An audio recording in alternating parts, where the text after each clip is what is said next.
જૂનાગઢ જિલ્લાના કેશોદ વિસ્તારમાં માનવતા અને સેવા ભાવનું પ્રેરણાદાયી ઉદાહરણ સામે આવ્યું છે, જેમાં સ્વર્ગવાસી મંગળાબેન જયંતિભાઈ કોટક દ્વારા 5 વર્ષ પૂર્વે કરેલો ચક્ષુદાનનો પવિત્ર સંકલ્પ તેમના અવસાન બાદ પરિવારજનોએ પૂર્ણ કરી પ્રેરણાત્મક સેવા કાર્ય કર્યું છે. તો સ્વર્ગવાસી મંગળાબેનના અવસાન થતાં તેમના પુત્ર નવીનભાઈ જયંતિલાલ કોટકે તેમની માતાની અંતિમ ઈચ્છાને માન આપી ચક્ષુદાન માટે સંમતિ દર્શાવી હતી. ત્યારબાદ ભારત વિકાસ પરિષદના માર્ગદર્શન હેઠળ સીએમ ચક્ષુ સલાહ કેન્દ્ર એરણના સંચાલક નાથાભાઈ નંદાણીયા તથા તેમની ટીમ દ્વારા સમયસર ચક્ષુ સંગ્રહ કરવામાં આવ્યો હતો. આ સંગ્રહિત ચક્ષુ હવે જરૂરિયાતમંદ દ્રષ્ટિહીન વ્યક્તિઓને નવી રોશની પ્રદાન કરશે, જે માનવ સેવા અને પરોપકારનું જીવંત ઉદાહરણ છે. તો સમાજમાં ચક્ષુદાન અંગે જાગૃતિ ફેલાવતા આ પ્રેરણારૂપ પ્રસંગે ભારત વિકાસ પરિષદની ટીમના ડોક્ટર તન્ના, આરપી સોલંકી, દિનેશભાઈ કાનાબાર તથા જગમાલભાઈ નંદાણીયાની વિશેષ ઉપસ્થિતિ રહી હતી. તો ચક્ષુદાનનું કલેક્શન હરદીપસિંહ જેઠવા અને ડોક્ટર સ્નેહલ તન્ના દ્વારા કરવામાં આવ્યું હતું, જ્યારે અન્ય વાહનની વ્યવસ્થામાં રાજેશ નંદાણીયા રહ્યા છે. જ્યારે ચક્ષુદાન આઈ બેંક સુધી પહોંચાડવામાં ડોક્ટર કરશનભાઈ વાજા રહ્યા છે, જ્યારે અન્ય સંકલન મોહિતભાઈ સોલંકી અને વિશાલ જોટવા રહ્યા હતા.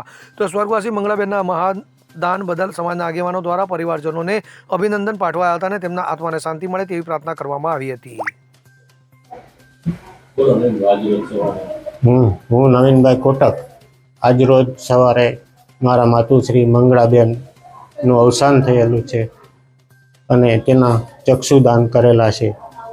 તેમની ઈચ્છા આજથી 5 વર્ષ પહેલાં એણે બતાવેલી કે મારા મૃત્યુ પછી મારું ચક્ષુનું દાન કરશો.